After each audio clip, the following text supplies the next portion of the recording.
On November 25th, 2017, Aunt Rosemary learned she was dying and that there was little time left. Upon learning of her fate, Rosemary realized that there was much more she wished to share, but had not yet done so. With this in mind, we set out on a mission to cover as much as we could while she was able. What follows are recordings taken in those final weeks of things she wanted to share or felt were important for us to know. This is Rosemary, in her own words. Anna Marie Meisel had Frederick, and he and she and Frederick came over in 1845, as I said. And how did they get that property? Well, Peter, somebody up in some place in Catonsville, owned it, and they wanted to buy the property and build on it, and so they did, and they built. Every Meisel built a home on that land. It became known, did I say this, as Meiseltown. And if you look in the Herald, the Catonsville Argus from those years, you'll see Meiseltown mentioned all the time.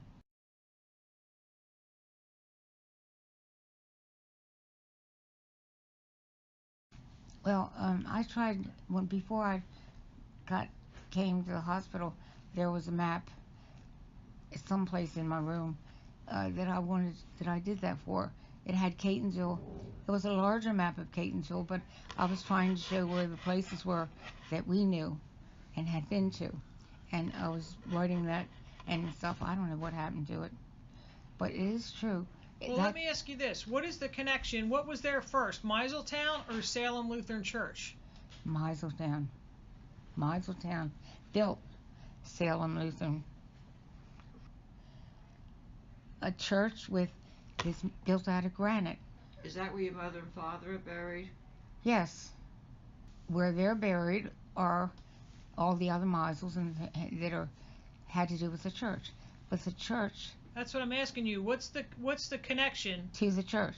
To the old Salem and the Meisels. They built it. Okay. That's the old Salem church that they built. That they're all buried in, and Aunt Dorothy and. Right. They're all buried. Now I think they didn't build entirely themselves. Build it. I think they had a big part in it. But someone said the Riches, the name Rich was a family there, that they had helped build it. In other words, put money into it to build it. Right.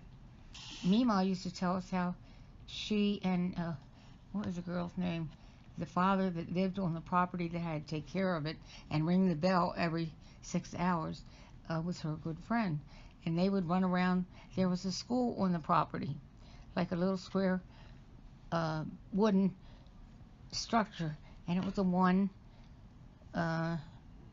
grade schoolhouse. There was a grade for every kid in it. Every German kid of the German church, that German church, went to school there. Dada. If there's a picture, we had a picture of the kids that were there, the boys and girls, and he was one of the people in the picture. So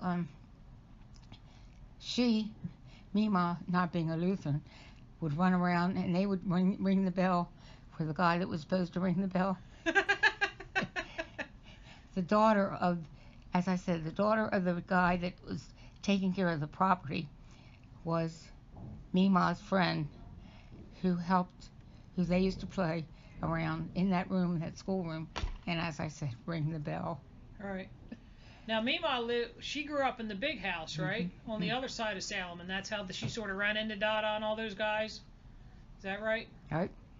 Okay. Dada told me that when he was a young boy riding on, the Germans had their garden, raised their vegetables not around their house. They raised it out where, and they used to go there to plant their vegetables, and all Germans didn't plant around the house. So when one day he happened to see Mima walking the cows with Aunt Mary down down the front of that house, and he said, "I'm going to marry her someday." German, Lutheran, Catholic, didn't matter. He was going to marry her while she was walking the cows down the front of the house. And they would walk the cows from there. I don't know if you remember Old Frederick Road. Right. Was a little bit down the street. And they walked along Frederick Road with the cows, and then Mount DeSales was right there. Right. So that's how they would take the cows. Their pasture on the property called the old place. They used to say the cows were taken to the old place or the other place. It was, if you ask the questions, sometimes you think the question is so obvious, but it's not what you thought. Like, I never would have thought she would have been walking cows to Mount DeSales, to the pasture. Well, you know what just dawned on me? The first question was, if they live right there in that house, why was she boarding at Mount DeSales? Oh, that was easy. I mean, that's not even like a mile away, is it? Oh, no, it was the way it was then. They couldn't go back and forth to school. It was better to stay at Mount DeSales because they had mass in the morning at 6:30. The kids had to get up. The kids had study hour for a certain amount of time. The whole day was Mount DeSales, studying, Wow. playing, they played baseball and tennis, everything. And Mima showed me the room that in the top, very, very fourth floor, which they haven't used for a long time, Right. where she wrote her name on the wall. This is where she slept. I was there with her. I said, "Please write it right there."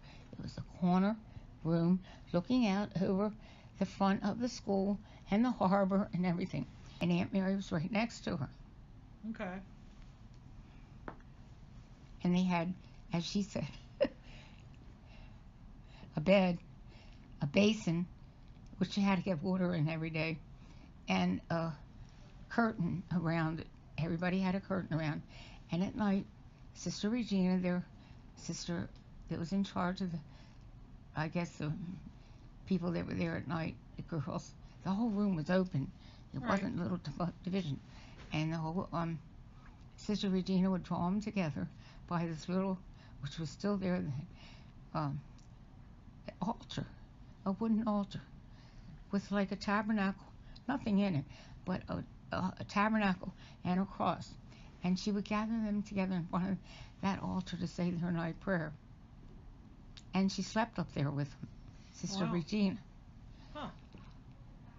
And I thought that was no wonder they got close to the sisters. You know, they were living with them the whole time.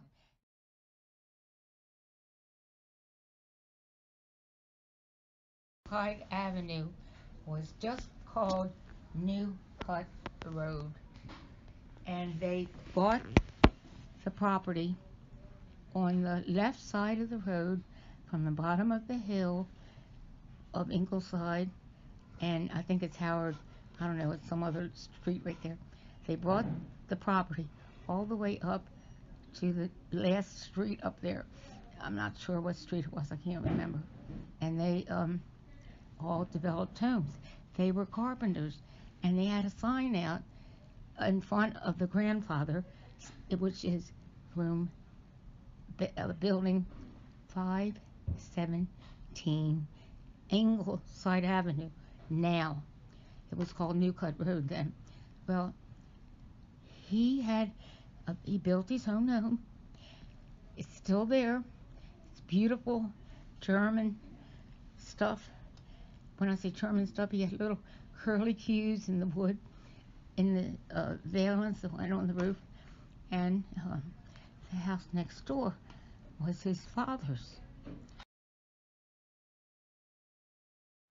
Aunt Elsie and It's Aunt Elsie's house. okay, Uncle. Who was she married to?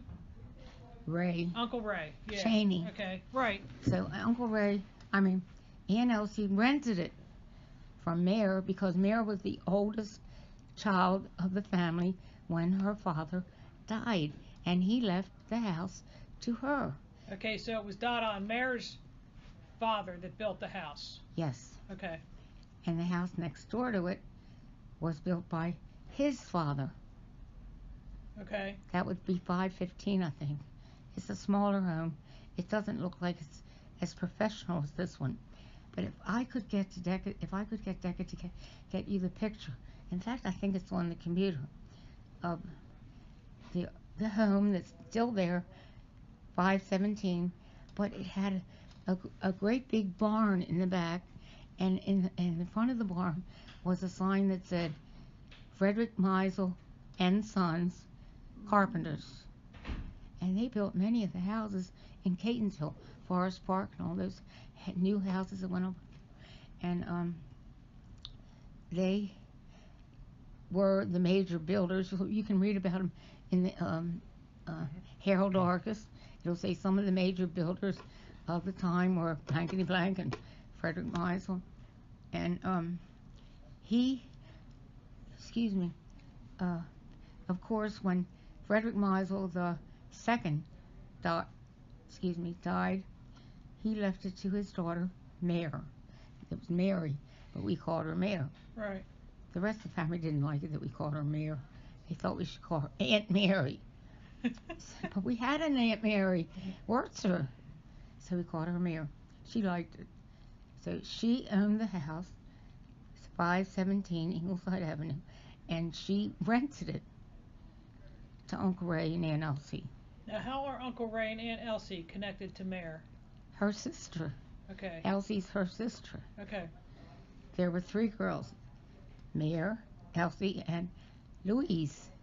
Now, Louise's husband built a home right near there, only it's on the back road, and we used to walk up from this house up to Aunt Louise and Uncle Bob's home. You would know it if I only knew the number of the house. And Mare would rent the house regularly to Aunt Elsie, and sometimes she would go there and stay.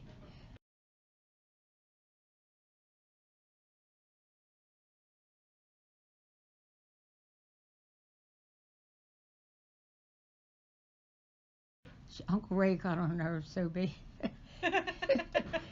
she would often walk out and go right back up to Aunt Louise's, where they got along very well. I have a feeling the house that Aunt Louise and Uncle Bob had, I think the Meisels built it, because it was hand built. He was a paper hanger, Right. so he put all the wallpaper up, but he was not a carpenter. He had a little, you know, those little ice creams, whatever they are, truck, an ice cream truck that used to run around, little square thing, and he would ride around in his, might be pictured someplace of it, in his truck where he had rolled up paper to hang on the wall, and that's how his house got wallpaper, and everybody else's, even Meemaw's.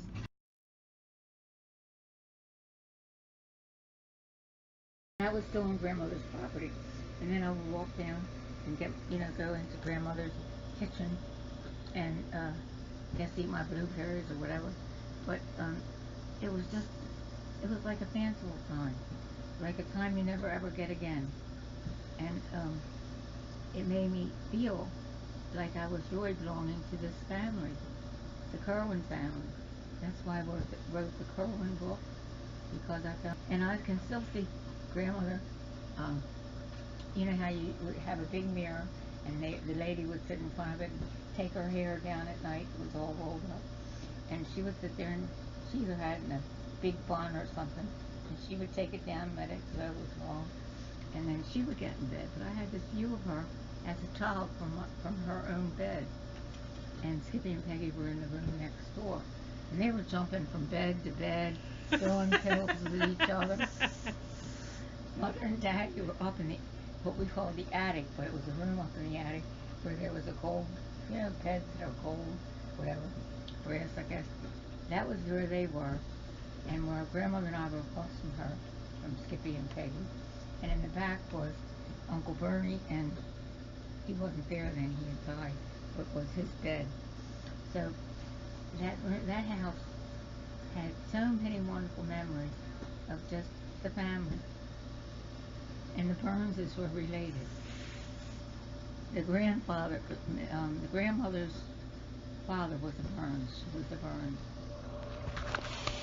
and they would come out on every other Sunday because this was their aunt. My grandmother was their aunt. Okay. So they would come out every Sunday and have dinner with us, and grandmother would make the dinner. So I got to know them through that little event in grandmother's house. Now tell me why again you were staying at grandmother's house. When in 1944 or 5, the war was going on, and Mima and Dada put a down payment on a house, 410 Westshire Drive, Right. with the Moeller family. They were building the houses, Okay. but they couldn't move in, or they couldn't build the house because of the war, and the material was needed for the war. Okay. So they lived with grandmother for that year. And for me, it started off all kinds of fanciful, interesting family things that I had, that I'm glad I learned about. Right. Mima later told me that she and Aunt Mary and grandmother, they all had beautiful voices, especially grandmother, who sang in cathedral choir, downtown cathedral.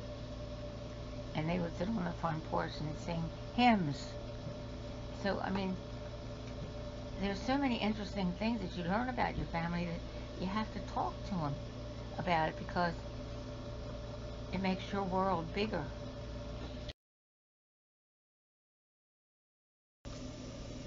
Okay. So tell me, where is it? Peggy's buried? What's the name of the cemetery?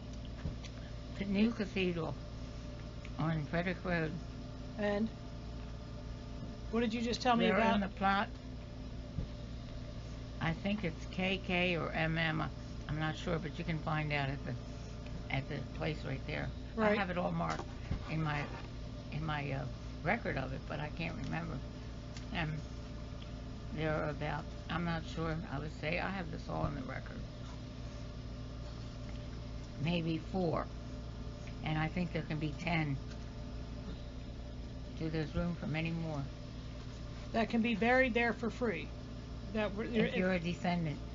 If you're a descendant of who? Patrick Kerwin. Okay, so if you're a descendant of Patrick Kerwin, you're supposed to be able to be buried there for free in that plot.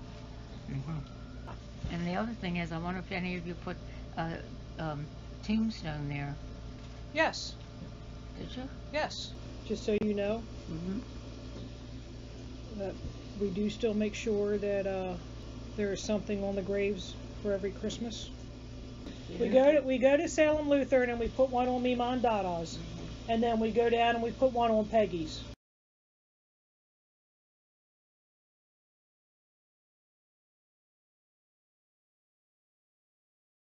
Oh, look what I have. Oh, what a great picture. And behind it is Mima's tombstone. I see that. Yeah, with the we got wreaths for that year.